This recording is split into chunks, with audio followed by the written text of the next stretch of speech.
بسم اللہ الرحمن الرحیم۔ السلام علیکم ورحمۃ اللہ وبرکاتہ۔ امید ہے سب خیریت سے ہوں گے۔ اللہ تعالی ہم سب کو اپنے حفظ و امان میں رکھے، ایمان کی بہترین حالت میں رکھے۔ اللہ تعالی ہمیں علم نافع عطا فرمائے۔ کل جو ہم نے لیسن پڑھا اس میں دو جو لفظ تھے بہت سمجھنے والے ہیں۔ ایک تو وہ بار بار آ رہا ہے کہ خالص جو ہے وہ کر لو، نیتیں بھی خالص ہوں، دین کو اللہ کے لیے خالص کر لو، اور عبادت کو اللہ کے لیے خالص کر لو۔ تو دین اور عبادت یہ دونوں الفاظ بہت اہمیت کے ہیں کہ ان کو سمجھنے کی ضرورت ہے نا، کیونکہ ہمارے یہاں دین اور مذہب ایک سمجھا جاتا ہے۔ اسلام دین ہے، اسلام مذہب نہیں ہے۔ مذہب صرف چند ریچولز کو کہتے ہیں، اور دین کا مطلب ہے طریقہ زندگی، یعنی کہ زندگی کا پورا طریقہ جو ہے وہ اللہ کے بتائے ہوئے طریقے کے مطابق ہونا چاہیے۔ یہ ہے دین کو اللہ کے لیے خالص کر لو۔ اور دوسرا ہے عبادت۔ عبادت عبد سے نکلا ہے نا، اور عبد کا مطلب ہے غلام۔ تو کیا ہے، جیسے غلام کی اپنی کوئی مرضی نہیں ہوتی نا، وہ اپنے مالک کے حکم سے اٹھتا بیٹھتا سوتا جاگتا ہے، ہر کام اس نے اپنے مالک کے حکم سے کرنا ہے، غلام ہے وہ، اس کی اپنی مرضی ختم ہوتی ہے۔ تو جب انسان کہتا ہے کہ ایاک نعبد، یا اللہ میں صرف آپ کا ہی بندہ ہوں، آپ ہی کی عبادت کرتا ہوں، اس کا مطلب ہے کہ ہم نے یہ اقرار کر لیا کہ بس اب میری مرضی ختم ہو گئی ہے۔ تو اس لیے پھر وہ کیا آ گیا کہ ہر جو چیز ہے نا اس میں پھر عبادت بھی آ جاتی ہے، زندگی کے طریقے بھی آ جاتے ہیں۔ جیسے ہم نے دیکھا نبی صلی اللہ علیہ وسلم نے تو ہمیں ہر چیز کا ہی طریقہ بتایا، کھانا کس طرح کھانا ہے، اور کیسے پانی پیتے تھے، واش روم جانے کا کیا طریقہ ہے، غسل کرنے کا ہر طریقہ ہمیں بتا دیا، پھر گھر سے باہر نکلنا ہے تو کیسے جانا ہے۔ تو سارا جو آپ کی زندگی ہے وہ پوری کی پوری عبادت ہے، اس میں صرف نماز نہیں آئے گی، روزہ نہیں آئے گا، بلکہ پوری عبادت، پوری زندگی عبادت ہے۔ مسلمان ہر وقت عبادت کی حالت میں ہوتا ہے، تو اس کو پورے 24 گھنٹے کو خالص اللہ کے لیے کر لو، کہ اللہ نے جس طرح سے طریقے بتائے ہیں اس کے مطابق ہم اپنی زندگی کو گزاریں۔ تو یہ دو الفاظ ہمارے کل بہت اہمیت کے تھے۔ اللہ تعالی ہمیں اس کی صحیح سمجھ عطا فرمائے۔ آج کا لیسن شروع کرتے ہیں۔ نحمدہ ونصلی علی رسولہ الکریم، اما بعد فاعوذ باللہ من الشیطان الرجیم، بسم اللہ الرحمن الرحیم، رب اشرح لی صدری ویسر لی امری واحلل عقدۃ من لسانی یفقهوا قولی واجعل لی وزیرا من اہلی، آمین۔ بسم اللہ الرحمن الرحیم۔ سورۃ حامیم السجدہ، 25واں سپارہ ہے۔ الیہ یرد علم الساعہ وما تخرج من ثمرات من اکمامها وما تحمل من انثى ولا تدع الا بعلمه ويوم يناديهم اين شركائي قالوا آذناك ما منا من شهيد۔ قیامت کا علم اللہ ہی کی طرف لوٹایا جاتا ہے، اور جو پھل اپنے شگوفوں میں سے نکلتے ہیں، اور جو مادہ حمل سے ہوتی ہے، اور جو وہ بچہ جنتی ہے، سب کا علم اللہ ہی کے پاس ہے۔ اور جس دن اللہ تعالیٰ ان مشرکوں کو بلا کر دریافت فرمائے گا میرے شریک کہاں ہیں، وہ جواب دیں گے ہم نے تو تجھے کہہ سنایا، ہم میں سے کوئی اس کا گواہ نہیں۔ اور جن کی یہ پرستش کرتے تھے ان کی نگاہ سے گم ہو گئے، انہوں نے سمجھ لیا کہ اب ان کے لیے کوئی بچاؤ نہیں۔ بھلائی کے مانگنے سے انسان تھکتا نہیں، اور اگر کوئی اسے تکلیف پہنچائے تو مایوس اور نا امید ہو جاتا ہے۔ اور جو مصیبت اسے پہنچ چکی ہے اس کے بعد اگر اسے کسی رحمت کا مزہ چکھائیں تو وہ کہہ اٹھتا ہے اس کا تو میں حقدار ہی تھا، اور میں تو خیال نہیں کر سکتا کہ قیامت قائم ہوگی، اور اگر میں اپنے رب کے پاس واپس گیا تو یقیناً وہاں بھی میرے لیے بہتری ہوگی۔ یقیناً ہم ان کفار کو ان کے اعمال سے خبردار کریں گے اور انہیں سخت عذاب کا مزہ چکھائیں گے۔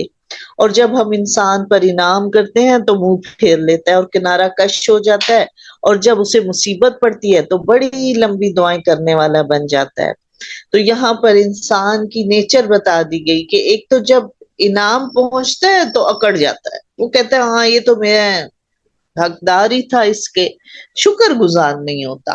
اور جو جب تکلیف پہنچتی ہے تو بس پھر تو وہ لمبی چوڑی دعائیں کرنے والا بن جاتا ہے۔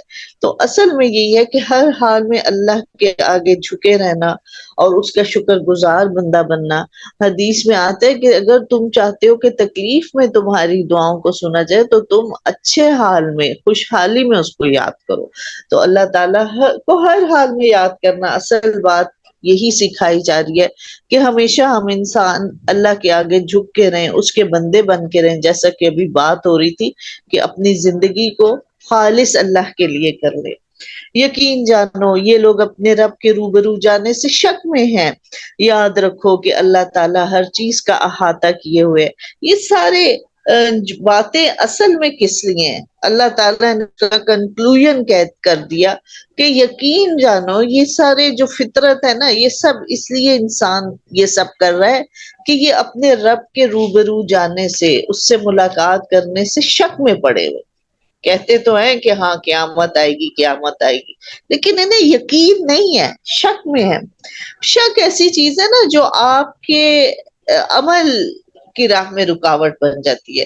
یقین ایسا علم ہے جو عمل میں بدل دیتا ہے علم کو۔ تو ایسا علم جو اور ایسا ایمان جو ہمارے عمل کو بدل دے، اصل میں وہ ایمان ہے کہ جو عمل کو بدل دے۔ اور جہاں بھی شک ہوگا وہاں پھر عمل جو ہے وہ ایسے ڈاواڈول ہوگا۔ تو اللہ تعالیٰ پر ایمان کے ساتھ آخرت پر ایمان بہت ضروری ہے کہ آخرت پر ایمان ہوگا تو ہی ہمارے اعمال جو ہیں وہ بدلیں گے۔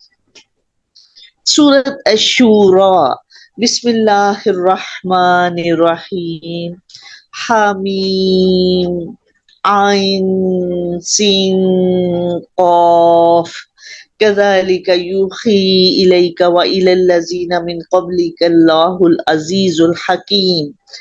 حامیم عین سین قاف۔ اللہ تعالیٰ جو زبردست اور حکمت والا ہے، اسی طرح تیری طرف اور تجھ سے اگلوں کی طرف وہی بھیجتا رہا۔ آسمانوں کی تمام چیزیں اور جو کچھ زمین میں ہے سب اسی کا ہے، وہ برتر اور عظیم الشان ہے۔ قریب ہے آسمان اوپر سے پھٹ پڑے اور تمام فرشتے اپنے رب کی پاکی اور تعریف بیان کر رہے ہیں اور زمین والوں کے لیے استغفار کر رہے ہیں۔ خوب سمجھ رکھو اللہ تعالیٰ معاف فرمانے والا اور رحم کرنے والا ہے۔ یعنی کہ ایک تو یہ جو کتاب ہے یہ بہت ہی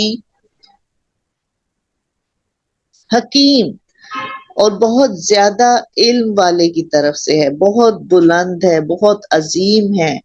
اچھا، جب انسان گناہ کرتے ہیں تو اللہ تعالیٰ کا غضب جوش مارتا ہے اور پھر قریب ہے کہ آسمان اس غصے سے پھٹ پڑے۔ لیکن کیا ہوتا ہے کہ جو اللہ کے گرد فرشتے ہیں وہ اس کی تسبیح بیان کرتے رہتے ہیں، تسبیح بیان کرتے ہیں، اور دوسرا زمین والوں کے لیے استغفار کرتے رہتے ہیں، ان کے لیے بخشش کی دعائیں کرتے رہتے ہیں۔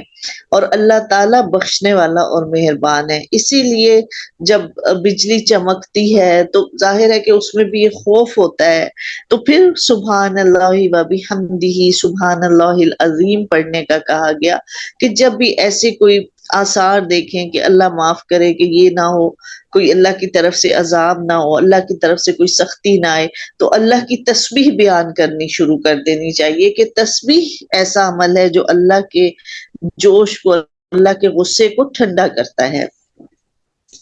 اگر اللہ چاہتا تو تم سب کو ایک ہی امت بنا دیتا، لیکن وہ جسے چاہتا ہے اپنی رحمت میں داخل کر لیتا ہے، اور ظالموں کا حامی اور مددگار کوئی نہیں۔ اللہ تعالیٰ نے تمہارے لیے وہی دین مقرر کیا جس کے قائم کرنے کا اس نے نوح علیہ السلام کو حکم دیا تھا، اور جو بذریعہ وہی ہم نے تیری طرف بھیج دی، اور جس کا تاکیدی حکم ہم نے ابراہیم موسیٰ اور عیسیٰ علیہ السلام کو دیا تھا، اس دین کو قائم رکھنا اور اس میں تفرقہ نہ کرنا۔ جس چیز کی طرف آپ انہیں بلا رہے ہیں وہ تو ان مشرکین پر گراں گزرتی ہے، اللہ جسے چاہتا ہے اپنا برگزیدہ بناتا ہے، اور جو بھی اس کی طرف رجوع کرے وہ صحیح رہنمائی پا لیتا ہے۔ اچھا، ایک تو یہاں کیا بتایا جا رہا ہے کہ اللہ تعالیٰ نے تمہارے لیے وہی دین پسند کیا ہے، وہی دین مقرر کیا جو پہلے نبیوں پر آیا تھا، یعنی کہ تمام نبی دین اسلام کو ہی لے کر آئے تھے، لوگوں نے خود اس کو چینج کر لیا، کسی نے اپنے آپ کو یہودی کہنا شروع کر دیا، کسی نے عیسائی کہنا شروع کر دیا، لیکن اب حضرت موسیٰ بھی اسلام دین کی ہی تبلیغ کر رہے تھے، حضرت ابراہیم بھی اسلام کی طرف ہی لوگوں کو بلا رہے تھے، حضرت نوح وہ بھی اسلام کی طرف ہی لوگوں کو بلا رہے تھے، لوگوں نے خود اس کو چینج کیا۔ اب یہاں پر کہا جا رہا ہے مسلمانوں کو کہ اسی دین کو قائم رکھنا اور اس میں تفرقہ نہ کرنا، اس میں پھوٹ نہ ڈالنا۔ سب سے جو اللہ تعالیٰ نے کو جو ناپسند چیز ہے وہ ہے دین میں تفرقے بازی کرنا، پھوٹ ڈالنا، اس سے منع کیا گیا ہے۔ اور یہ ایسی چیز ہے کہ جو نہ صرف انسانوں کو کمزور کر دیتی ہے، یعنی مسلمان اگر آپس میں تفرقے میں ایز اے امت، ایز اے نیشن، وہ بہت کمزور ہو جائیں گے، وہ بہت ویک ہو جائیں گے، اور پھر دوسری قومیں بہت آسانی سے ان پر حملہ آور ہو سکتی ہیں۔ اس لیے کہ ہم آپس میں لڑنے میں مصروف ہے نا، اچھا فلانا وہابی ہے تو وہ بریلوی ہے تو کوئی دیوبندی ہے، یہ آپس میں لڑتے رہیں گے، پھر سنی شیعہ ہیں وہ آپس میں لڑائیاں کرتے رہیں گے۔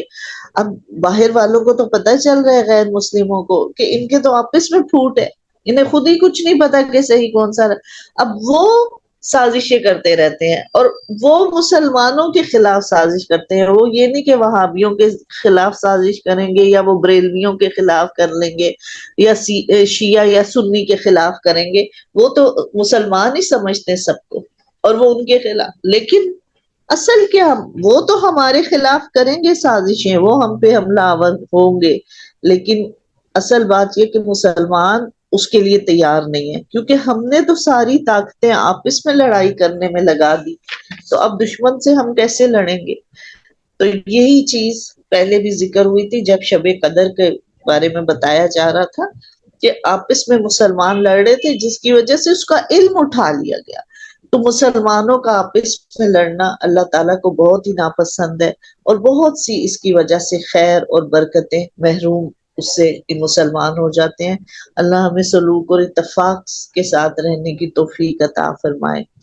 ان لوگوں نے اپنے پاس علم آ جانے کے بعد ہی اختلاف کیا، یعنی کہ اصل جو غصے کی بات یہ ہے، اصل ناراضگی کی بات اللہ کی یہ ہے کہ انہوں نے علم آنے کے بعد اختلاف کیا، یا تو بات ہوتی نا کہ علم ہی نہیں ہے اور کر رہے ہیں، یہی دیکھا گیا ہے۔ پھر آپ آپس میں بھی دیکھ لیں کہ عام بندوں کو تو کچھ پتہ نہیں ہے، ہمیں کیا پتہ ہے کیا وہابی ہیں کیا بریلوی ہیں، ان کے کیا اختلافات ہیں، ان کے جو عالم ہیں نا انہی کو زیادہ پتہ ہوتا ہے نا، علم تو ان کے پاس ہوتا ہے، وہی آپس میں لڑ رہے ہوتے ہیں، وہی مسجدوں میں خطبے دے کر ایک دوسرے کو برا بھلا کہہ رہے ہوتے ہیں، لوگ تو ان کی دیکھا دیکھی کر رہے ہوتے ہیں، ان کے پاس تو اتنا علم نہیں ہوتا۔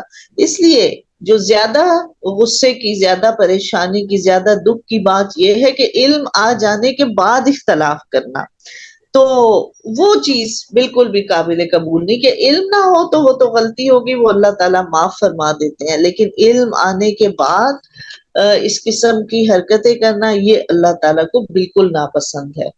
بس آپ لوگوں کو اسی طرف بلاتے رہیں جو کچھ آپ سے کہا گیا، اور اس پر مضبوطی سے جم جائیں اور ان کی خواہشوں پر نہ چلیں، اور کہہ دیں کہ اللہ تعالیٰ نے جتنی کتابیں نازل فرمائی میرا تو ان سب پر ایمان ہے، اور مجھے حکم دیا ہے کہ میں انصاف کرتا رہوں، ہمارا اور تم سب کا پروردگار اللہ ہی ہے، اور وہ ہمارے اعمال سے باخبر ہونے کے لیے کافی ہے۔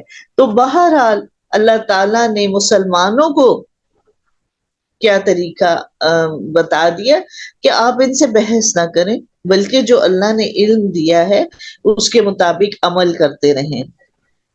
اس کی انہیں اس کی جلدی پڑی ہے جو اسے نہیں مانتے، اور جو اس پر یقین رکھتے ہیں وہ اس سے ڈریں. یعنی قیامت کی جلدی، عذاب کی جلدی کسے پڑی ہوتی؟ جو اس کو مانتے نہیں، جن کا ایمان نہیں ہوتا. وہ کہتے ہیں ایسی کہہ رہے ہیں، ڈرا رہے ہیں، تو کہہ دیتے تھے چلیں جی آپ لا کر دکھائیں کب آئے گی قیامت، کب عذاب آئے گا. اور جو یقین کرتے وہ تو اس سے ڈر رہے ہوتے ہیں. انہیں اس کے حق ہونے کا پورا علم ہے. یاد رکھو جو لوگ قیامت کے معاملے میں لڑ جھگڑ رہے ہیں وہ بہت دور کی گمراہی میں ہیں. اللہ تعالیٰ اپنے بندوں پر بڑا ہی لطف کرنے والا ہے، جسے چاہتا ہے کشادہ روزی دیتا ہے. وہ بڑی طاقت اور بڑے غلبے والا ہے. جس کا ارادہ آخرت کی کھیتی کا ہو ہم اسے اس کی کھیتی میں ترقی دیں گے، اور جو دنیا کی کھیتی کی طلب رکھتا ہو ہم اسے اس میں سے ہی کچھ دے دیں گے. ایسے شخص کا آخرت میں کوئی حصہ نہیں. تو یہ ایک پہلے بھی سمجھا دیا گیا ایک طریقہ مانگنے کا کہ کیا ہے کہ دنیا کی بھی بھلائی مانگے اور آخرت کی بھی. اگر صرف دنیا ہی کو غم بنا لیا، دنیا ہی کو پانے کے لیے کوشش کرتے رہے اور دعائیں کرتے رہے تو پھر دنیا مل جائے گی. اللہ تعالیٰ نے کہا جو صرف دنیا چاہے گا ہم اسے دنیا دے دیں گے، لیکن اس کا آخرت میں حصہ نہیں ہے. اور لیکن طریقہ کیا بتا دیا کہ دونوں ہی کی اچھائی کے لیے کام کرو. دنیا کو بھی اچھا بنانے کے لیے کام کریں، پھر اس میں دعائیں کریں، اور اپنی آخرت کی اچھائی کے لیے بھی پہلے تو کام کرنے ہیں. وہ بھی ان کاموں کو بھی اہمیت دینی ہے کہ جن سے آخرت سنور جائے، اور پھر اس کے بعد دعا بھی کرنی ہے. وَهُوَ الَّذِي يَقْبَلُ التَّوْبَةَ عَنْ عِبَادِهِ، اور وہی ہے جو اپنے بندوں کی توبہ قبول فرماتا ہے اور گناہوں کو معاف فرماتا ہے. اور جو کچھ تم کر رہے ہو اللہ سب کو جانتا ہے. اگر اللہ تعالیٰ اپنے سب بندوں کی روزی فراخ کر دیتا تو زمین میں فساد برپا کر دیتے، لیکن وہ اندازے کے ساتھ جو کچھ چاہتا ہے نازل فرماتا ہے. وہ اپنے بندوں سے پوری طرح باخبر ہے. اچھا یہاں پر کیا بتا دیا گیا ہے کہ اگر اللہ تعالیٰ سبھی کو خوشحال کر دے تو زمین میں فساد ہو جائے گا. جیسے یہ ذکر کل بھی ہو رہا تھا کہ اللہ تعالیٰ نے یہ نظام بہت حکمت کے تحت بنایا نا. اب سب غریب ہو جائیں تب بھی تباہی ہے، کوئی کسی کی مدد ہی نہیں کر سکتا. سب امیر ہو جائیں تب بھی تباہی ہے کہ کون کسی کے پھر کام آئے گا. کہ سب اپنے گھر میں بادشاہ بن کے بیٹھے ہیں تو دوسرے کے کام کون کرے گا. تو زمین کا نظام ہی اللہ تعالیٰ نے اس طرح سے بنا دیا. اور پھر کہا کہ اللہ ہی اپنے بندوں کی توبہ قبول فرماتا ہے. حدیث میں آتا ہے کہ اللہ اپنے بندے کی توبہ سے اس شخص سے بھی زیادہ خوش ہوتا ہے جس کی سواری ماں اس کے کھانے پینے کے سامان کے صحرا میں گم ہو جائے اور وہ نا امید ہو کر کسی درخت کے نیچے لیٹ جائے. یعنی کہ صحرا میں ایک بندہ سفر کر رہا ہے، اب اس کے سب سے بڑی دولت کیا ہوتی ہے؟ اس کی سواری اور پھر اس کا سامان کھانے پینے کا. اب وہ بھی گم گیا اور سواری بھی غائب ہو گئی، کتنی پریشانی. اب وہ کیا، صحرا تو اتنا بڑا ہوتا ہے، اس کو عبور کرنا کتنا مشکل ہے. تو کہا کہ وہ کسی درخت کے نیچے لیٹ جائے کہ اچانک اسے اپنی سواری مل جائے اور خوشی سے اس کے منہ سے نکلے اے اللہ تو میرا بندہ اور میں تیرا رب. یعنی اتنی خوشی ہو کہ وہ غلطی سے بجائے اس کے کہ یہ کہتا کہ اے اللہ تو میرا رب اور میں تیرا بندہ، وہ خوشی کے مارے کہہ رہا ہے اے اللہ تو میرا بندہ اور میں تیرا رب. یعنی اتنا خوش ہو جاتا ہے اللہ تعالیٰ کسی بندے کی توبہ سے. اس لیے اللہ سے توبہ استغفار کرتے رہنا چاہیے. اللہ تعالیٰ بندے کی توبہ بہت خوش ہوتے ہیں، بہت خوش ہوتے ہیں. اس لیے بہت زیادہ استغفار کرنا چاہیے. اور دریا میں چلنے والی پہاڑوں جیسی کشتیاں اس کی نشانیوں میں سے ہیں. اگر وہ چاہے تو ہوا بند کر دے اور یہ کشتیاں سمندروں پر رکی رہ جائے، یقیناً اس میں ہر صبر اور شکر کرنے والے کے لیے بہت نشانی.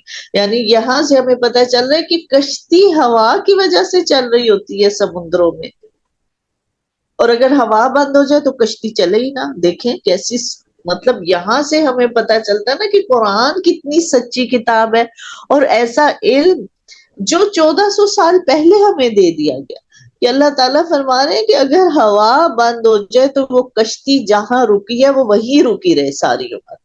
یہ تو ہوا کی مدد ہوتی ہے. باقی سمندر کے قریب جائیں تو بہت ہوا ہوتی ہے، اس ہوا سے ہی کشتیاں وہاں پہ چلتی ہیں.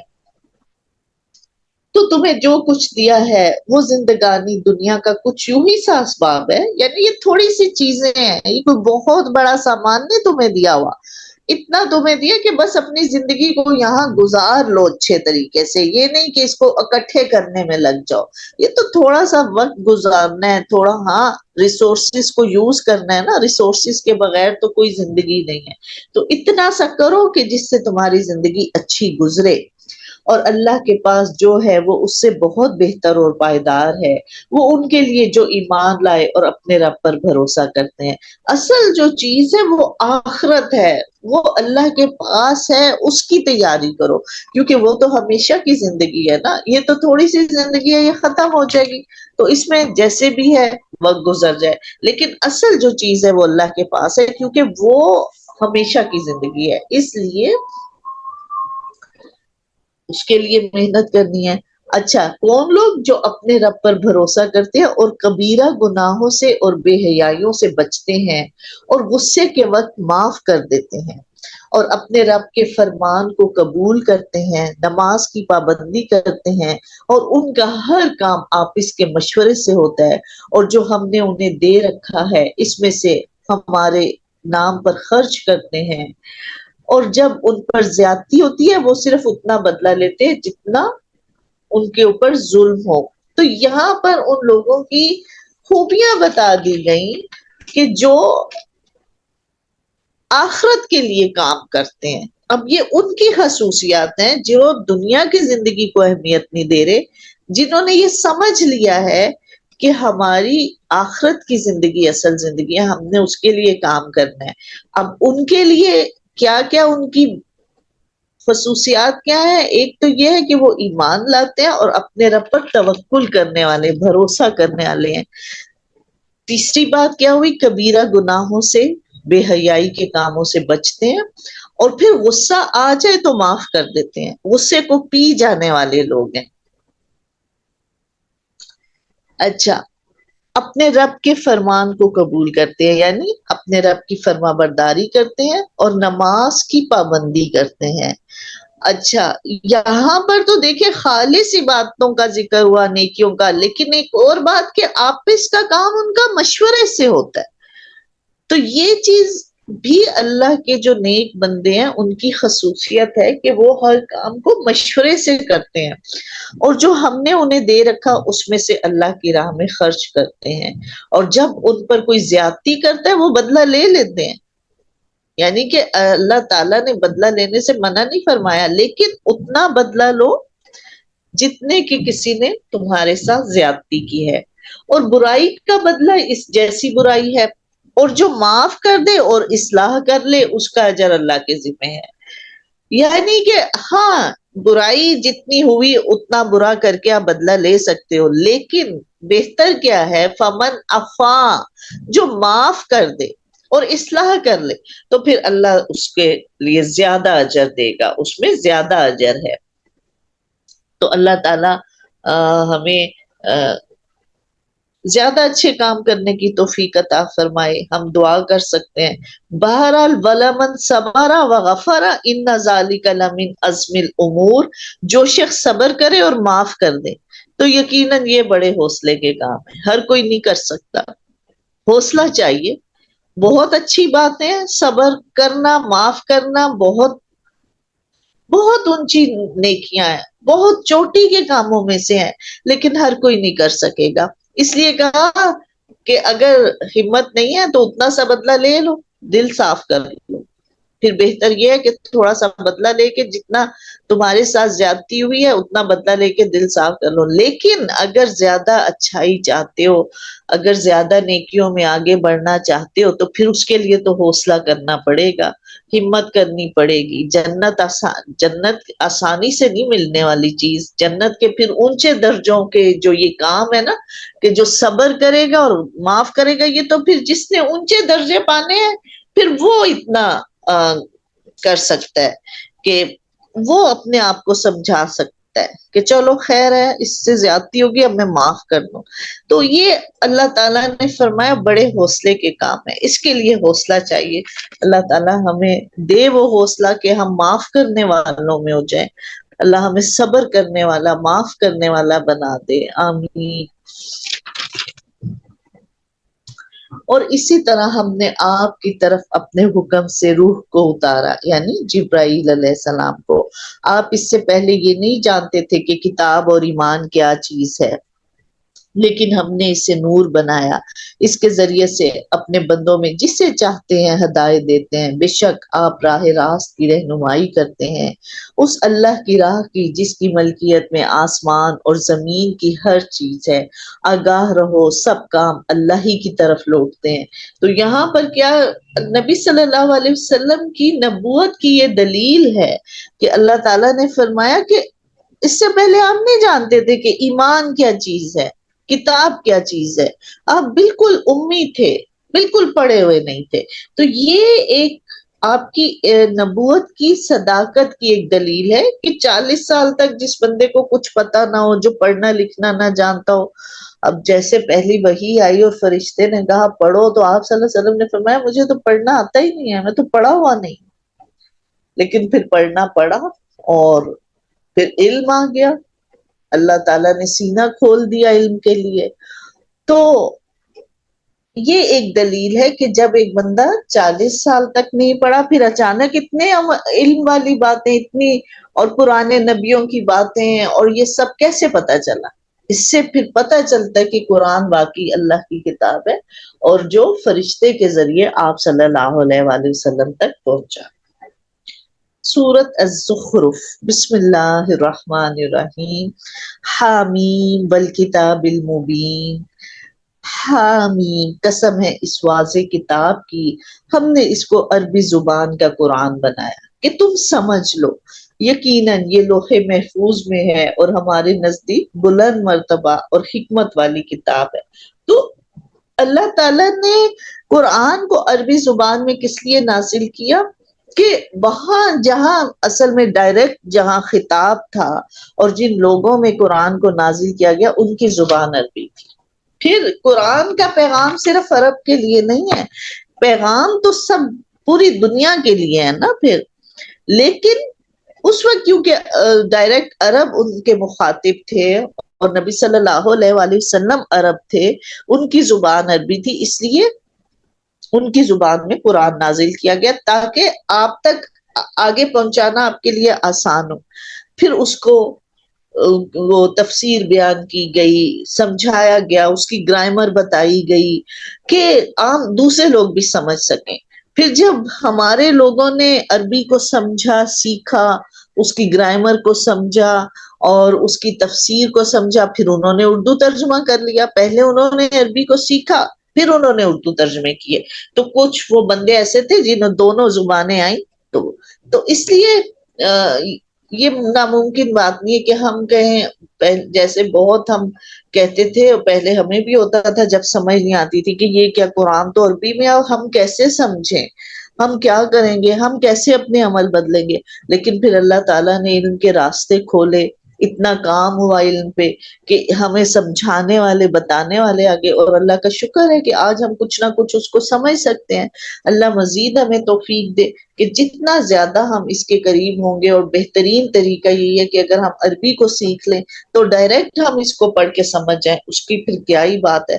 تو علم کے لیے راستے کھلے ہیں اور یہ کوئی ایسی بات نہیں ہے کہ جو ناممکن ہے، بس اللہ تعالیٰ ہمیں توفیق عطا فرمائے۔ جب ہم دنیا کے علم کے لیے اتنا ٹائم لگاتے ہیں، اتنا پیسہ لگاتے ہیں، اتنا وقت لگاتے ہیں، تو دین کے علم کے لیے بھی لگا سکتے ہیں، کیونکہ اب تو مشکل بات نہیں ہے نا، بات صرف یہ کہ ایک نیت خالص ہو جائے اور پھر ایک ارادہ کر لیں مصمم کہ نہیں، مجھے قرآن کو پڑھنا ہے، مجھے اس کو سمجھنا ہے، اور جب تک میں سمجھوں گی نہیں میں کیسے کامیابی حاصل کر سکتی ہوں دنیا کی اور آخرت کی۔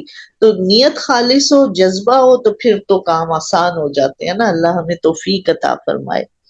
اس نے آسمان سے ایک اندازے کے مطابق پانی نازل فرمایا، بس ہم نے اس سے مردہ شہر کو زندہ کر دیا، اسی طرح تم نکالے جاؤ گے۔ اور اس نے تمام چیزوں کے جوڑے بنائے۔ تو یہاں پر بھی آج سائنس بھی اس بات کو مانتی ہے کہ ہر چیز جو ہے وہ جوڑے کی شکل میں، صرف انسان ہی نہیں بلکہ جانور بھی جوڑے کی شکل میں، ایون پودوں میں بھی کہتے ہیں، سائنس اس بات کو پروف کرتی ہے کہ پودے بھی پیئرز کی شکل میں ہوتے ہیں. اور اللہ نے تمہارے لیے کشتیاں بنائی اور چوپائے جانور بنائے جن پر تم سوار ہوتے ہو، تاکہ تم ان کی پیٹھ پر جم کر سوار ہوا کرو. پھر اپنے رب کی نعمت کو یاد کرو اور جب اس پر ٹھیک ٹھاک بیٹھ جاؤ تو پھر یہ دعا بتائی گئی کہ جب سواری پر بیٹھو تو یہ دعا پڑھ لیا کرو، سبحان الذی سخر لنا ھذا وما کننا لہ مقرنین وَإِنَّا إِلَىٰ رَبِّنَا لَمُنقَلِبُونَ. کیا ہے؟ کہو پاک ہے ذات کہ اس نے ہمارے بس میں اسے کر دیا، حالانکہ ہم اس پر قابو رکھنے کی طاقت نہیں رکھتے تھے، اور بالیقین ہم نے اپنے رب کی طرف ہی لوٹ کر جانا ہے. تو یہ جو جتنی بھی سواریاں ہیں، چاہے پہلے گھوڑے تھے، اونٹ تھے، ان کو قابو کرنا پڑتا ہے. اسی طرح آپ دیکھیں گاڑی کو کنٹرول میں لانا کتنا ضروری. گاڑی کنٹرول میں نہ ہو تو وہ تو جہاں مرضی آپ کو لے جا کے کہیں نہ کہیں مار ہی دے گی نا. اگر وہ آپ کی ذرا سی بریک فیل ہو جائے تو وہ تو گاڑی کہاں جا کے لگ جاتی ہے. تو اللہ نے ان چیزوں کو، چاہے یہ گاڑیاں ہیں، چاہے جانور ہیں، چاہے ہوائی جہاز ہیں، ہمارے کنٹرول میں دے دیا. اب ذرا سا وہ دیکھیں اسی کنٹرول میں ذرا سا جب آؤٹ آف کنٹرول ہو جاتے تو ایکسیڈنٹ ہے. وہی جانور جو ٹانگے پہ ہمیں اچھا سا لے کے جا رہا ہوتا ہے، وہی جانور جس دن آؤٹ آف کنٹرول ہو جاتا ہے، وہ چلانے والے کی کنٹرول میں نہیں آتا، وہ آپ کو اٹھا کے نیچے مار دیتا ہے. تو اس وقت پھر پتہ چلتا ہے کہ یہ تو واقعی اللہ نے جو کہا ہے نا کہ ہم نے اس کو تمہارے کنٹرول میں دے دیا، تمہارے تابع کر دیا. یہ تو اس کا حکم ہے جو وہ ہمیں لے کر چلتے ہیں. ورنہ تو ایک جانور کو کنٹرول کرنا کتنا مشکل ہے. ہم سے تو بچے نہیں کنٹرول ہوتے، معصوم چھوٹے سیدھے سادے بچے وہ نہیں ہم سے کنٹرول ہوتے. وہ جانور ایک آؤٹ آف کنٹرول ہو جائے اس کو کنٹرول کرنا کتنا مشکل ہے. تو یہ سب اللہ کی نعمتیں ہیں، رحمتیں ہیں، ہمیں ان کا احساس کرنا چاہیے اور ہر وقت اس کا شکر گزار ہونا چاہیے. لیکن اللہ تعالیٰ نے کیا کہا؟ یقیناً انسان کھلم کھلا ناشکری کرنے والا.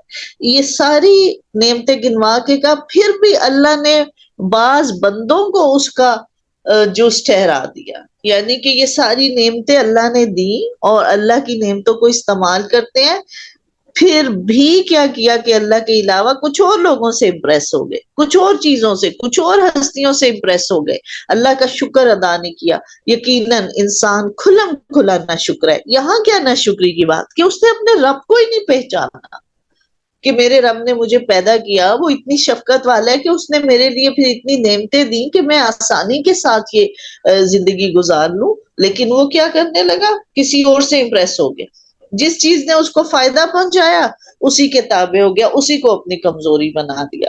تو انسان بہت ہی ناشکر ہے کہ وہ اپنے رب کو پہچانتا نہیں ہے. اللہ ہمیں معاف فرمایا، اللہ ہمیں اپنی صحیح پہچان عطا فرما دے.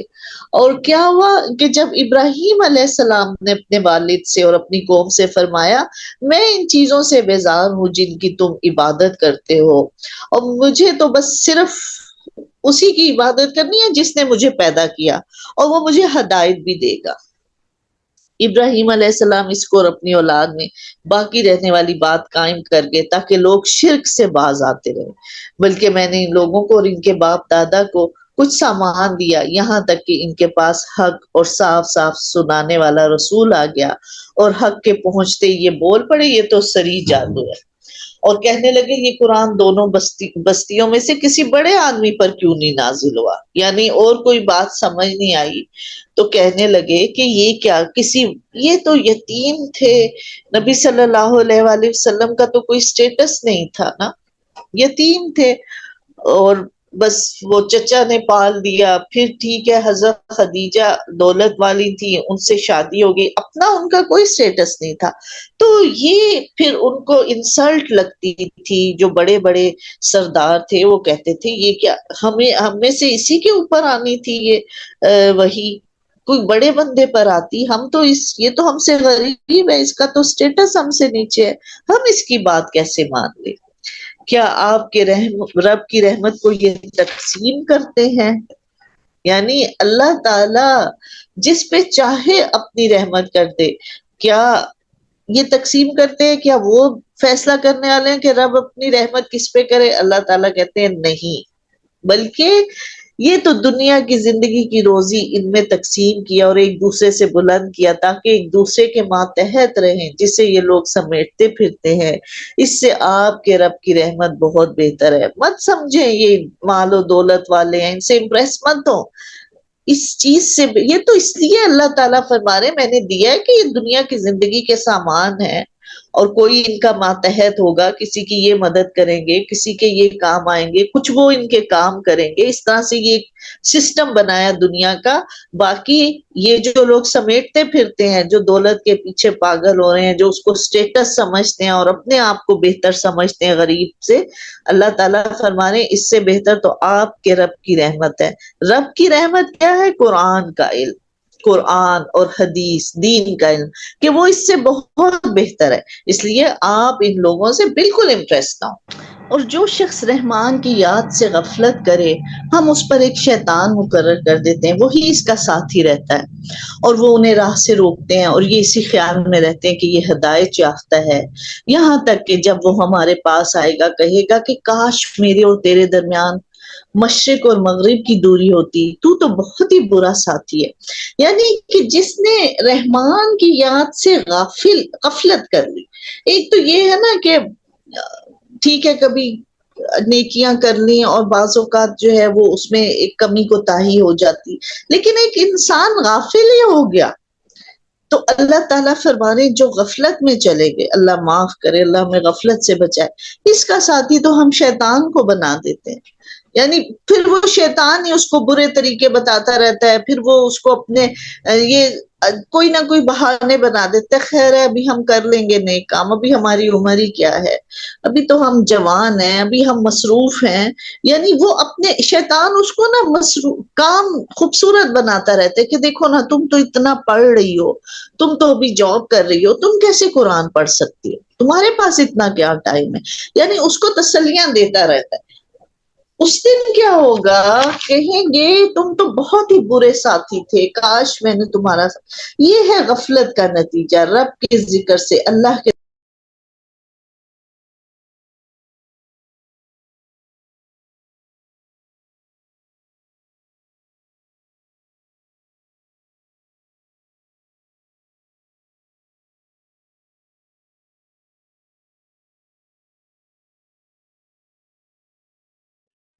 اس غفلت کو دور کرنے کا طریقہ یہ ہے کہ ایک تو اللہ کی کتاب کے نزدیک آ جائیں، اللہ کی کتاب کو کثرت سے پڑھنا شروع کر دیں، اللہ کا ذکر کرنا شروع کریں، اور دوسرا پھر یہ ہے کہ نیک لوگوں کا ساتھ، اچھے لوگ، کیونکہ وہ برا ساتھی آپ کے ساتھ جب لگ جاتا ہے نا تو پھر وہ آپ کو اچھے کام کی طرف آنے نہیں دیتا، اس لیے نیک لوگوں کا ساتھ ہونا بہت ضروری ہے۔ اور جب ہم نے موسیٰ کو اپنی نشانیاں دے کر فرعون اور اس کے امراء کے پاس بھیجا تو موسیٰ علیہ السلام نے ان کو جا کر کہا کہ میں تو تمام جہانوں کے رب کا رسول ہوں، بس وہ ہماری نشانیاں لے کر ان کے پاس آئے تو سب ان کا مذاق اڑانے لگے اور بے ساختہ ہنسنے لگے۔ اور فرعون انہوں نے کہا اے جادوگر ہمارے لیے اپنے رب سے اس کی دعا کرو جس کا اس نے تجھ سے وعدہ کر رکھا ہے، یقین مانو ہم راہ پر لگ جائیں گے۔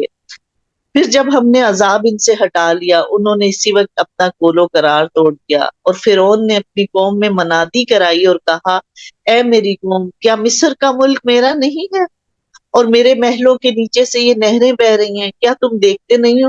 بلکہ میں بہتر ہوں بنسبت اس کے۔ یہ تو بے توقیر ہے، یہ تو صاحب بول بھی نہیں سکتا۔ اچھا اب کیا ہوا کہ فرعون جو ہے جب موسیٰ علیہ السلام نے ان کو اچھا راستہ بتایا اور تو اب جب یہ نہیں مان رہے تو ان پر ایک عذاب آ گیا فرعون کی قوم پہ، اور انہوں نے کہا تم دعا کرو یہ ہم سے ہٹ جائے پھر ہم ایمان لے آئیں گے۔ لیکن جب وہ ہٹ گیا نا عذاب تو پھر وہی کرنے لگے، اور فرعون نے اپنی قوم سے کہا کہ یہ ملک مصر کا میرا نہیں ہے، کیسے ہو سکتا ہے میرے علاوہ کوئی رب؟ ایسا نہیں ہو سکتا، اور یہ نہریں یہ تو میرے محلوں کے نیچے سے بہ رہی، کیا تم دیکھتے نہیں ہو؟ بہرحال اسی نے اپنی قوم کو بہلایا پھسلایا اور انہوں نے اس کی مان لی۔ یقیناً یہ سارے یعنی کہ یہ فرعون کی قوم تھی، سبھی نافرمان تھے۔ پھر جب انہوں نے ہمیں غصہ دلایا تو ہم نے ان سے انتقام لیا اور سب کو ڈبو دیا، بس ہم نے انہیں کیا گزرا کر دیا اور پچھلوں کے لیے مثال بنا دی۔ اور جب ابن مریم کی مثال بیان کی گئی تو اس سے تیری قوم خوشی سے چیخنے لگی اور انہوں نے کہا ہمارے معبود اچھے ہیں یا وہ؟ تجھ سے ان کا یہ کہنا محض جھگڑے کی غرض ہے، بلکہ یہ لوگ ہیں ہی جھگڑالو۔ عیسیٰ علیہ السلام صرف بندہ ہے جس پر ہم نے احسان کیا اور اسے بنی اسرائیل کے لیے نشان قدرت بنا دیا۔ اگر ہم چاہتے تو تمہارے فرشتے کر دیتے جو زمین میں جانشینی کرتے، یعنی کہ آپ کی جگہ ہم چاہتے تو فرشتے بھی بھیج سکتے تھے، لیکن اللہ کی یہ منشا نہیں تھی، اللہ نے اپنے ہی جیسے انسانوں کو بھیجا۔ اور یقیناً عیسیٰ علیہ السلام تو قیامت کی علامت ہے، بس تم قیامت کے بارے میں شک نہ کرو اور میری تابع داری کرو، یہی سیدھی راہ۔ کیا ہے قیامت کی نشانی؟ کہ ہمیں جب کہا گیا کہ عیسیٰ علیہ السلام کو اٹھا لیا گیا ہے، ہاں اب وہ قیامت کے قریب واپس آئیں اور پھر صلیب کا خاتمہ کریں گے، دجال کا خاتمہ کریں گے، اور پھر وہ آپ نبی صلی اللہ علیہ وآلہ وسلم کے دین کی پیروی کریں گے اور قرآن کی طرف لوگوں کو، پھر انجیل ختم ہو جائے، کیونکہ اب وہ نبی حضرت محمد صلی اللہ علیہ وسلم آخری نبی نا، ان پر ایمان لائیں گے اور پھر وہ قرآن کے متعلق فیصلے کریں گے، انجیل کا نہیں۔ تو اس لیے کہتے ہیں کہ ایسا وقت آئے گا کہ سب اس وقت پھر مسلمان ہو جائیں گے۔ اور جب عیسیٰ علیہ السلام معجزے لائے تو کہا کہ کیا میں تمہارے پاس حکمت لایا ہوں اور اس لیے آیا ہوں کہ جن چیزوں میں تم اختلاف کرتے ہو انہیں واضح کر دوں، بس تم اللہ سے ڈرو اور میری بات مانو، اور میرا اور تمہارا رب تو اللہ ہی ہے، بس تم سب اس کی عبادت کرو، یہی سیدھا راستہ ہے۔ یعنی یہاں پہ عیسیٰ علیہ السلام کے پیغام کو اللہ تعالیٰ نے ڈیٹیل سے بالکل کلیئر بتا دیا کہ عیسیٰ علیہ السلام نے اپنی قوم کو یہ کہا تھا۔ پھر کیا ہوا؟ بنی اسرائیل کی جماعتوں نے آپس میں اختلاف کر لیا، بس ظالموں کے لیے بڑی گمراہی ہے۔ یہ لوگ صرف قیامت کے منتظر ہیں کہ وہ اچانک انہیں آ پڑے اور انہیں خبر بھی نہ ہو۔ اس دن گہرے دوست بھی ایک دوسرے کے دشمن ہو جائیں گے سوائے پرہیزگاروں کے، یعنی اس دن کسی سے کوئی دلچسپ، جو دوست آج بہت اچھے لگتے تھے نا دنیا میں، وہ بھی ایک دوسرے کے دشمن ہوں گے، وہ جو رشتے بہت پیارے لگتے تھے ان سے بھی کوئی سروکار نہیں ہوگا سوائے پرہیزگاروں کے، جو نیکی کے کاموں میں اس لیے ملتے تھے کہ ہم اللہ کی بات کریں، ہم اللہ کا ذکر کریں، جو نیکی کے کاموں میں ایک دوسرے سے تعاون کرتے تھے، صرف وہ ایک دوسرے کو پہچانیں گے، وہ ایک دوسرے کے دوست ہوں گے، اور ان سے کہا جائے گا میرے بندو آج تم پر کوئی خوف نہیں اور نہ ہی تم غمزدہ ہوگے۔ یعنی جس وقت کہ کہتے وہ اتنا خوف کا ٹائم ہوگا، اتنا زیادہ، لیکن نیک لوگوں کو، متقین کو اس دن خوشخبری دے دی جائے گی کہ اے میرے بندو ٹھیک ہے ابھی سب حساب کتاب ہونا ہے، پل صراط پہ جانا ہے، بڑا وہ خوفناک پل ہے جہنم کے اوپر ہوگا، سب بہت خوفناک دن ہوگا، لیکن ان لوگوں کو خوشخبری دے دی جائے گی کہ تم نے خوف زدہ نہیں ہونا، تم نے نہیں پریشان ہونا، یہ سب کچھ ہوگا، یہ ایک اللہ نے جو کہا ہوا ہے یہ تو کام پورے کرنے ہیں، لیکن انہیں خوشخبری دے دی جائے گی کہ آپ کو پریشان ہونے کی ضرورت نہیں ہے، آپ کے لیے سب کچھ صحیح ہو جائے گا۔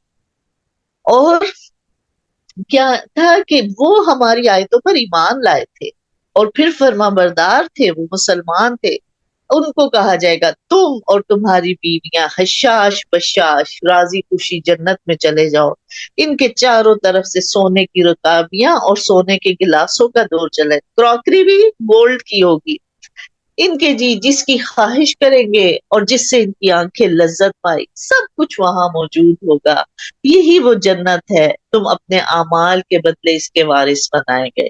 تو جنت اعمال کے بدلے ملے گی، صرف اچھی اچھی باتیں کرنے کا ریوارڈ نہیں ہے جنت، جنت تو اچھے کاموں کا ریوارڈ ہے، اس لیے اب اٹھ کے محنتیں کرنی ہیں، اب اچھے کام کرنے ہیں، اگر ہم نے جنت کو پانا ہے تو ہمیں اچھے کام کرنے ہیں، تب یہ جنت ملے گی انشاءاللہ۔ یہاں تمہارے لیے بکثرت میوے ہیں جنہیں تم کھاتے رہو گے، بے شک گناہ گار لوگ عذاب دوزخ میں ہمیشہ پڑے رہیں گے اور یہ عذاب کبھی ان سے ہلکا نہیں کیا جائے گا، اسی میں مایوس پڑے رہیں گے، اور ہم نے ان پر ظلم نہیں کیا بلکہ وہ خود ہی ظالم تھے۔ کیوں خود ظالم تھے؟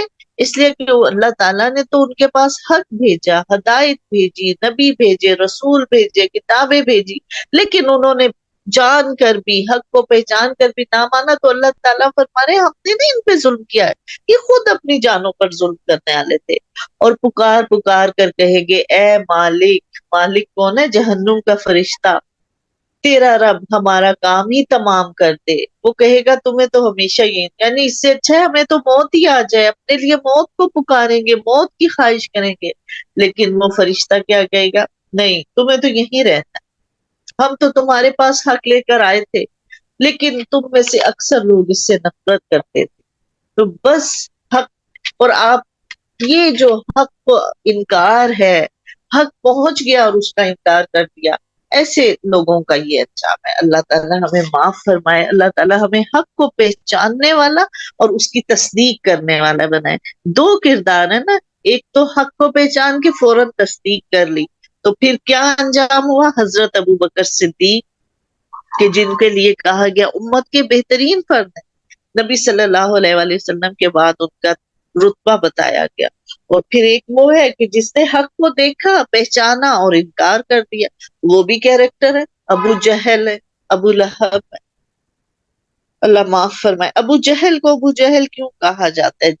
جاہلوں کا باپ کہتے ہیں، بہت سمجھدار، بہت ہوشیار بندہ تھا، سردار تھا قریش کا اور بہت ہی سمجھدار تھا، لوگ اس سے مشورے لیتے تھے، لیکن حق کو نہیں پہچان سکا، حق کو پہچان کر انکار کر دیا، تو پھر اس کا لقب ابو جہل کے، تو جاہلوں کا باپ ہے، اس کی عقل کسی کام کی نہیں۔ جس نے حق کو ہی نہیں پہچانا وہ کیا عقل ہے؟ دنیا کے لحاظ سے بڑا ہوشیار تھا، بڑا بہادر تھا، لوگ اس کی، لیکن حق کو نہیں پہچان سکا تو اس کا کیا لقب؟ ابو جہل، جاہلوں کا باپ، جاہلوں کا سردار۔ اللہ معاف فرمائے۔ سورۃ الدخان، بسم اللہ الرحمن الرحیم، حامیم والکتاب المبین، انا انزلناہ فی لیلۃ مبارکۃ انا کنا منذرین۔ حامیم، قسم ہے اس وضاحت والی کتاب کی، یقیناً ہم نے اسے بابرکت رات میں اتارا اور بے شک ہم ہی ڈرانے والے ہیں۔ اس رات میں ہر ایک مضبوط کام کا فیصلہ کیا جاتا ہے اور ہمارے پاس سے حکم ہو کر ہم ہی رسول بنا کر بھیجنے والے ہیں، آپ کے رب کی مہربانی سے وہی سننے اور جاننے والا ہے۔ تو یہی وہ بابرکت رات ہے جو اس مہینے میں آتی ہے، اور یہاں پر اس دن بھی یہ آیات میں نے پڑھی تھی کہ یہ اب اللہ تعالیٰ نے فرمایا کہ ہم نے اسے برکت والی، قدر والی رات میں نازل کرنا شروع کیا۔ تو یہاں پر یہی آخری عشرے کی طاق راتوں میں سے ہی کوئی ایک رات ہے، اور یہاں قدر کی اس رات کو ہی بابرکت رات قرار دیا گیا۔ اس رات بہت سے فرشتے اترتے ہیں جو اللہ تعالیٰ سال بھر کے جو فیصلے ہیں وہ فرشتوں کے حوالے کرتے ہیں، اور پھر وہ فرشتے لے کر نیچے اترتے ہیں۔ تو اس رات کی عبادت کو بہترین عبادت کہا گیا، 1000 مہینوں کی عبادت سے بہتر ہے۔ اور آج انشاءاللہ 25ویں رات ہوگی، یعنی کہ طاق رات جو ہے 25ویں رات شروع ہو جائے گی، اور کل 25واں روز ہے۔ تو اللہ تعالیٰ ہمیں توفیق دے کہ یہ جو تھوڑی سی گھڑیاں رہ گئی ہیں لیکن بہت ہی مبارک ہے، بہت مبارک گھڑیاں ہیں اس وقت، بہت زیادہ۔ اور بلکہ ابن القیم کہتے ہیں کہ بے وقوف وہ ہے جو سفر شروع کرتا ہے اور منزل کے قریب آنے پر تھک جاتا ہے، اور سمجھدار وہ ہے جو منزل کے قریب جب پہنچتا ہے تو اس کا شوق اور بڑھ جاتا ہے۔ تو اس وقت تھکنے والا وقت نہیں ہے، اس وقت اپنے اندر اور جوش کو پیدا کرنا ہے اور شوق کو پیدا کرنا ہے، اور اللہ سے شوق مانگنا بھی ہے کہ اللہ تعالیٰ ہمارے اندر اپنی عبادت کا اور شوق پیدا کر دے اور جذبہ پیدا کر دے کہ ہم تیری عبادت سے تھکے نا۔ تو یہ اتنے قیمتی گھڑیاں ہیں، اس کا ہم جتنا بھی فائدہ اٹھا لیں، اللہ ہمیں توفیق عطا فرمائے کہ اس وقت جو ہے ہمیں بہت زیادہ عبادت کی، بہت زیادہ دعاؤں کی ضرورت ہے۔ اللہ تعالیٰ ہم سب کو توفیق عطا فرمائے۔ اب یہاں پر پھر کچھ نبیوں کا ذکر ہے۔ یقیناً ان سے پہلے ہم قوم فرعون کو بھی آزما چکے جن کے پاس اللہ کا باعزت رسول آیا کہ اللہ تعالیٰ کے بندوں کو میرے حوالے کر دو، یعنی بنی اسرائیل کو، یقین مانو میں تمہارے لیے امانت دار رسول ہوں، اور تم اللہ کے سامنے سرکشی نہ کرو، میں تمہارے پاس کھلی دلیلیں لے کر آیا ہوں۔ اور میں اپنے اور تمہارے رب کی پناہ میں آتا ہوں اس سے کہ تم مجھے سنسار کر دو، اگر تم ایمان نہیں لائے تو مجھ سے الگ ہی رہو۔ پھر انہوں نے اپنے رب سے دعا کی، یہ سب گناہ گار ہیں، ہم نے کہہ دیا کہ راتوں رات تم میرے بندے کو لے کر نکل جاؤ، یقیناً تمہارا پیچھا کیا جائے گا، تو دریا کو ساکن چھوڑ کر چلا جا، بلا شبہ یہ لشکر غرق کر دیا جائے گا۔ یعنی موسیٰ علیہ السلام کو وحی کی کہ راتوں رات میرے بندوں کو لے کر نکل جاؤ، اور بے شک تمہارا پیچھا کیا جائے گا، گھبرانا نہیں۔ مشکل وقت میں اللہ اپنے بندوں کو کیسے تسلی دیتا ہے، اور کہا کہ بس تم نکل جاؤ، ساکن دریا ہوگا، یعنی دریا کو روک دیا جائے گا، ٹھہرا دیا جائے گا، اور تم ان کو لے کر نکل جاؤ، لشکر غرق ہو جائے گا۔ یہ موسیٰ علیہ السلام کو وحی کر کے بتا دیا۔ اور وہ بہت سے باغات، بہت سے چشمے چھوڑ کے چلے گئے، اور کھیتیاں اور راحت بخش، کتنے بڑے محل تھے، راحت بخش ٹھکانے، یعنی کہ ایسی چیزیں تھیں کہ جو آرام دیتی تھیں۔ اللہ معاف کرے کہ انسان اتنی نعمتوں کو ترستا ہے، اور جب اس کو نعمتیں ملتی ہیں وہ اپنے رب کو بھول جاتا ہے۔ فرعون کو اللہ نے اتنی بڑی بادشاہ دی تھی، اللہ تعالیٰ فرما رہے ہیں وہ باغات، وہ چشمے، وہ کھیتیاں اور راحت بخش ٹھکانے، ایسے محل تھے جس میں اتنا آرام دیا ہوا تھا، اور وہ آرام کی چیزیں جن میں وہ عیش کر رہے تھے، اس طرح ہو گیا، سب چھوڑ کے چلے گئے، اور ہم نے ان سب کا وارث دوسری قوم کو بنا دیا۔ سو ان پر نہ تو آسمان رویا، نہ زمین سے کوئی رویا، نہ انہیں مہلت دی گئی۔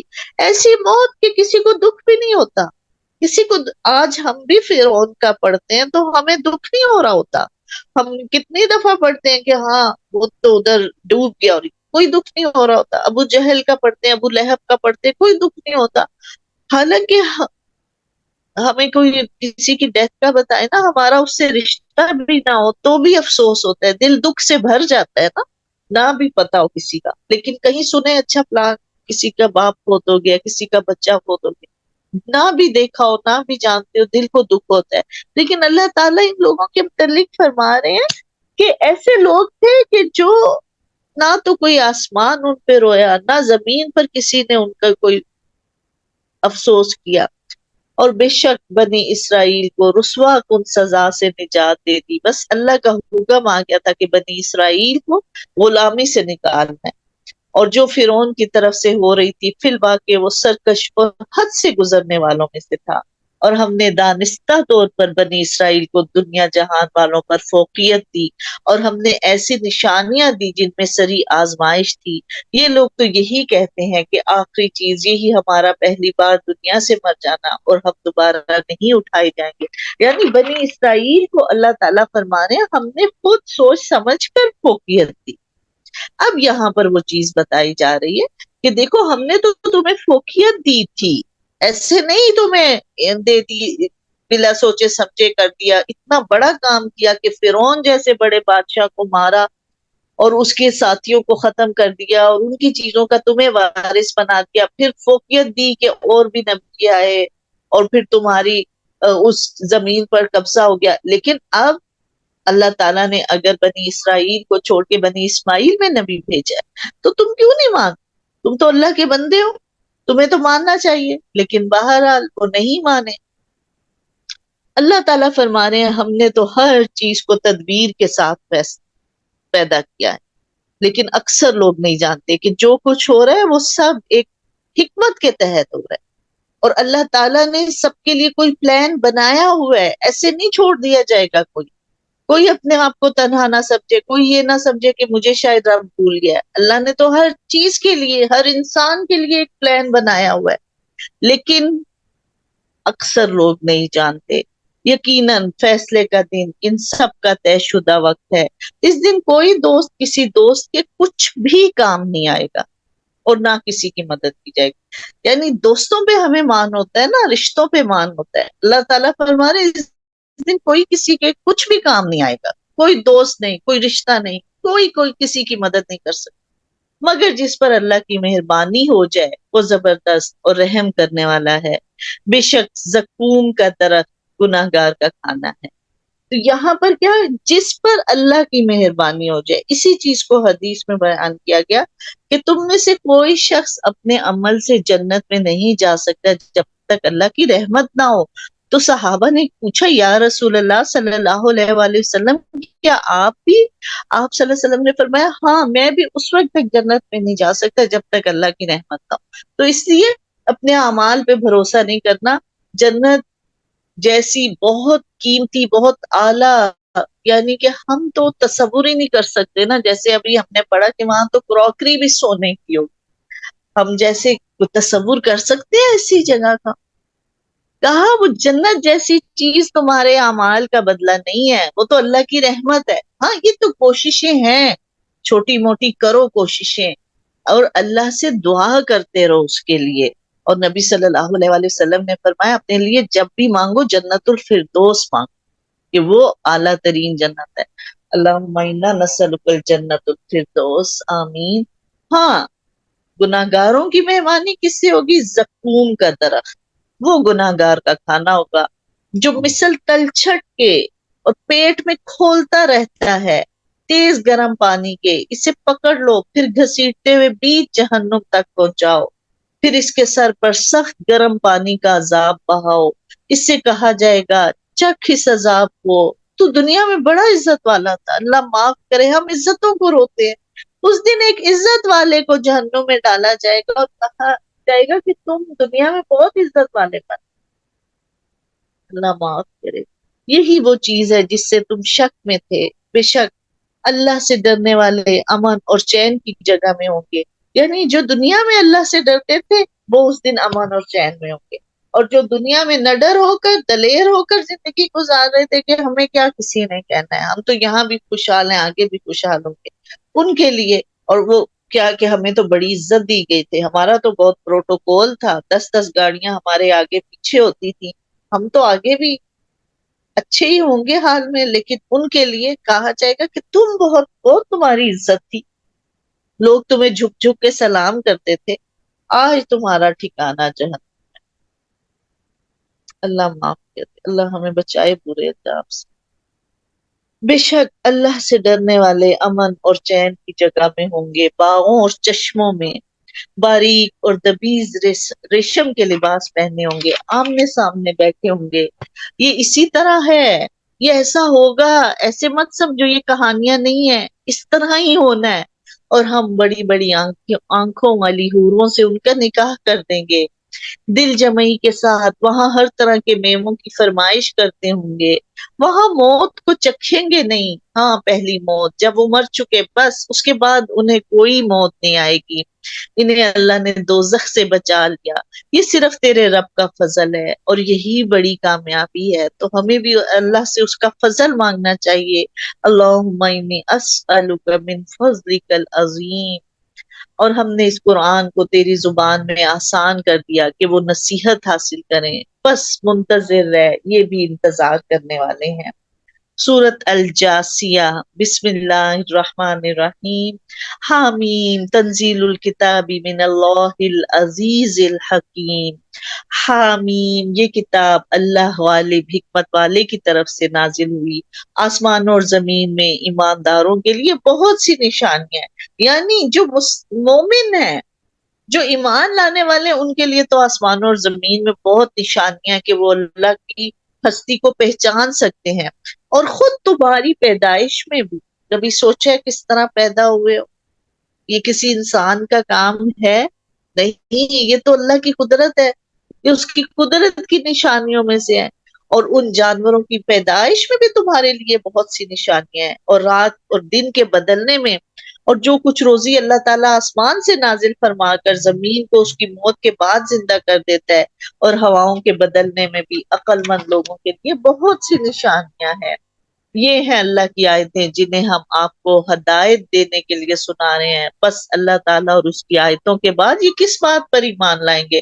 یعنی جنہیں یہ آیات پڑھ کے سنائی گئیں، جنہیں کائنات کی نشانیاں دکھائی گئیں کہ ان پہ غور و فکر کرو، اپنے رب کو پہچانو، جب اس کے بعد بھی یہ ایمان نہیں لائے گی، اب کون سی چیز انہیں پھر ایمان پر ابھارے گی؟ ہاں وہ جب ہماری آیتوں میں سے کسی آیت کی خبر پا لیتا ہے تو اس کی ہنسی اڑاتا ہے. یہی لوگ ہیں جن کے لیے رسوائی کی مار ہے, ان کے پیچھے دوزخ ہے.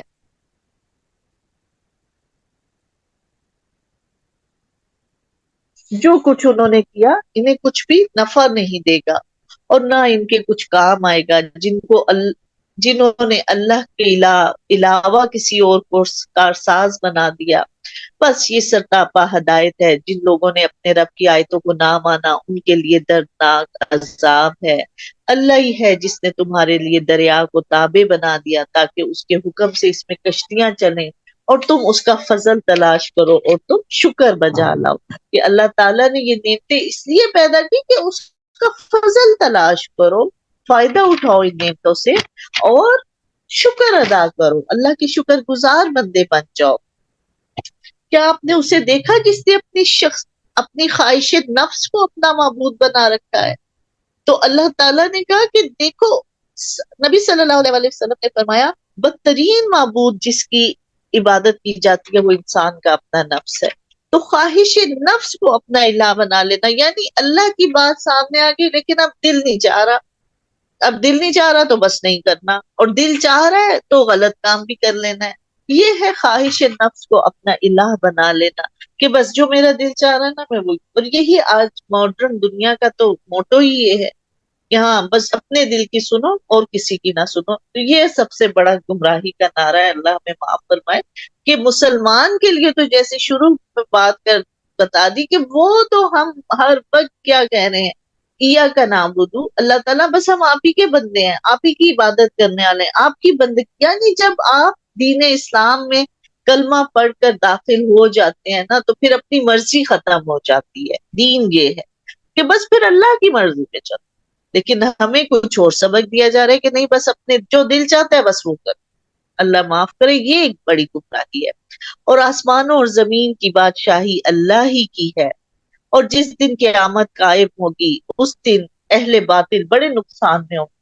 اور آپ دیکھیں گے کہ ہر امت گھٹنوں کے بل گری ہوئی ہوگی, ہر گروہ اپنے نامہ اعمال کی طرف بلایا جائے گا. آج تمہیں اپنے کیے کا بدلہ دیا جائے گا. یہ ہے ہماری کتاب جو تمہارے بارے میں سچ بول رہی ہے. ہم تمہارے اعمال لکھواتے جاتے تھے, تو ہر عمل کو لکھا جا رہا ہے, ریکارڈ تیار ہو رہے ہیں, ہر بات ہر کام ہمارا ایک ریکارڈ میں ایک بک میں لکھا جا رہا ہے. وہی چیز سامنے آئے گی, سب کو اس کا نامہ اعمال, سب کا اپنا اپنا نامہ اعمال اپنے ہاتھ میں دے دیا جائے گا. لیکن جو لوگ ایمان لائے اور انہوں نے نیک کام کیے تو ان کا رب ان کو اپنی رحمت میں لے لے گا. یہی صریح کامیابی ہے, یہی کھلی کامیابی ہے. یہ ہے وہ رحمت جو ہمیں اللہ سے مانگنی ہے, جو ان لوگوں پر ہوگی جو ایمان لانے کے بعد نیک کام کرنے لگے, وہ اللہ کی رحمت میں آ جائیں گے. اس کے لیے اللہ تعالیٰ نے کہا کہ یہ ہے جو جن کو اللہ اپنی رحمت میں لے لے گا. ہاں, جنہوں نے انکار کیا ان کے لیے تو جہنم ہے, اور کہہ دیا جائے گا اب تمہارا کوئی مددگار نہیں. یہ اس لیے کہ تم نے اللہ کی آیتوں کی ہنسی اڑائی تھی اور دنیا کی زندگی نے تمہیں دھوکے میں ڈال رکھا تھا. بس آج کے دن نہ تو یہ دوزخ سے نکالے جائیں گے اور نہ ان سے کوئی عذر اور معذرت قبول کی جائے گی. بس اللہ کی تعریف ہے جو آسمانوں اور زمین اور تمام جہانوں کا رب ہے. تو یہاں پر کیا ان کا جرم بتایا جا رہا ہے کہ وہ اللہ کی آیات کا مذاق اڑاتے تھے. تو یہ ایک بات جو ہے ہمیں اپنا اصول بنا لینا چاہیے کہ ہمارے بھی معاشرے میں یہ چیز ہے کہ بعض اوقات ہم دینی شاعر کا مذاق اڑا رہے ہوتے ہیں, کسی کی داڑھی کا مذاق اڑاتے ہیں, کسی کے اب وہ داڑھی کسی نے رکھی اس کو مولوی کہنا شروع کر دیا, اور اس طرح سے یا اللہ کا حکم آیا کوئی سن کے اس میں مذاق اڑانا شروع کر دیا. ہمارے یہاں بھی معاشرے میں یہ چیز ہے, اس سے ہمیں بچنا ہے. ٹھیک ہے آپ سنتے ہیں, عمل کرنے میں تھوڑا ٹائم لگتا ہے, وہ ایک اور چیز ہے, لیکن یہ کہ آپ اللہ کے دین کا مذاق اڑانے والوں میں بچ جائیں, دین کے شاعر کا مذاق اڑائیں, اس کو اللہ تعالیٰ نے بہت ناپسند کی. یہاں پر خالص اس چیز کی بات ہو رہی ہے. اللہ تعالیٰ ہمیں ایسے مذاق سے, ایسے ہنسی مذاق کرنے سے اپنی پناہ میں رکھے کہ اس کا بہت برا انجام ہے اور اللہ تعالیٰ کو سخت ناپسند ہے. وآخر دعوانا ان الحمد للہ رب العالمین. دعا کر لیتے ہیں. سبحان اللہ وبحمدہ عدد خلقہ ورضا نفسہ وزنۃ عرشہ ومداد کلماتہ. اللہم صلی علی محمد وعلی آل محمد کما صلیت علی ابراہیم وعلى آل إبراهيم إنك حميد مجيد. اللهم بارك على محمد وعلى آل محمد كما باركت على إبراهيم وعلى آل إبراهيم إنك حميد مجيد. ربنا آتنا في الدنيا حسنة وفي الآخرة حسنة وقنا عذاب النار. ربنا اصرف عنا عذاب جہنم ان عذابها كان غراما انها ساءت مستقرا ومقاما. ربنا ظلمنا انفسنا وان لم تغفر لنا وترحمنا لنكونن من الخاسرين. اللهم حاسبنا حسابا يسيرا. اللهم انا نسألك الجنة الفردوس. یا اللہ ہم نے جو کچھ پڑھا اسے قبول فرما لے. یا اللہ اس میں غلطی ہو گئی ہو تو اسے معاف فرما دے. یا اللہ ہم نے جو پڑھا ہے ہمیں اس پر عمل کرنے والا بنا دے. یا اللہ ہمارے دل میں قرآن کی محبت ڈال دے. یا اللہ دنیا کی زندگی میں بھی آپ قرآن کو ہمارا ساتھی بنا دے. قبر کی زندگی میں بھی اس کو ہمارا ساتھی بنانا. حشر میں بھی اس کو ہمارا ساتھی بنانا. یا اللہ اس کو میرے دل کی بہار اور سینے کا نور بنا دے. یا اللہ اس کو ہمارے سینے کا نور بنا دے. یا اللہ ہماری اس کی محبت ہمارے دل میں ڈال دے. ہمارے دین کی محبت ہمارے دل میں ڈال دے. ہمارے نبی صلی اللہ علیہ وآلہ وسلم کی محبت، اللہ کی محبت ہمارے دل میں ہو. یا اللہ ہمارے دل میں اپنی عبادت کا شوق پیدا کر دے. یا اللہ ہمارے دل میں اپنی عبادت کا شوق پیدا کر دے. یا اللہ ہمیں معاف فرما دے. یا اللہ ہمیں معاف کر دے. یا اللہ ہمارے گناہوں کو، ہماری غلطیوں کو، کوتاہیوں کو، ہماری برائیوں کو ہم سے دور کر دے. یا اللہ جو ہم سے سستی ہو گئی، جو ہم سے غفلت ہو گئی، یا اللہ ہمیں معاف فرما دے. یا اللہ ہماری سستی کو ہم سے دور کر دے. یا اللہ ہماری غفلت کو ہم سے دور کر دے. یا اللہ ہمیں معاف فرما دے. یا اللہ ہماری مشکلات کو آسان کر دے. ہمارے غم کو، فکر کو، پریشانیوں کو، بیماریوں کو ہم سے دور کر دے. یا اللہ ہمیں معاف فرما دے. یا اللہ صحیح بات کہنے کی توفیق عطا فرما. یا اللہ صحیح وقت پر صحیح بات کہنے کی توفیق عطا فرما. یا اللہ ہم وہ بات منہ سے نکالیں جو آپ کی پسند کی ہو. یا اللہ ہر غلط سوچ سے ہمیں نجات دے دے. ہر غلط کام سے ہمیں نجات دے دے. یا اللہ صحیح وقت پر صحیح فیصلہ کرنے کی قوت عطا فرما دے. یا اللہ صحیح فیصلہ کرنے کی قوت عطا فرما دے. یا اللہ ہماری کمزوریوں کو ہم سے دور کر دے. ہمارے خوف کو ہم سے دور کر دے. یا اللہ ہمیں خوف سے نجات دلا. یا اللہ ہماری زبان کی گرہ کو کھول دے. یا اللہ ہمارے سینوں کو اسلام کے لیے کھول دے. یا اللہ ہمارے دین کے، دنیا کے کاموں کو ہمارے لیے آسان فرما دے. یا اللہ ہمارے سینے کھول دے اچھی بات کے لیے، ہدایت کے لیے، دین کے لیے، دنیا کے لیے. یا اللہ ہمیں معاف فرما دے. یا اللہ ہماری اور ہماری اولاد کی اصلاح کر دے. ہمارے بچوں کی مدد فرما. یا اللہ ان کا ہاتھ تھام دے. یا اللہ ان کو نیکیوں میں آگے کرنے والا بنا دے. یا اللہ ان کو دین کے علم، دنیا کے علم میں آگے بڑھا دے. یا اللہ انہیں ہماری آنکھوں کی ٹھنڈک بنا دے. یا اللہ ان کو ہماری آنکھوں کی ٹھنڈک بنانا. یا اللہ ان کو ہمارے لیے صدقہ جاریہ بنا دے. یا اللہ ہمیں اپنے والدین کے لیے صدقہ جاریہ بنا دے. رب ارحمہما کما ربیانی صغیرا. رب ارحمہما کما ربیانی صغیرا. رب اغفر لی ولوالدی.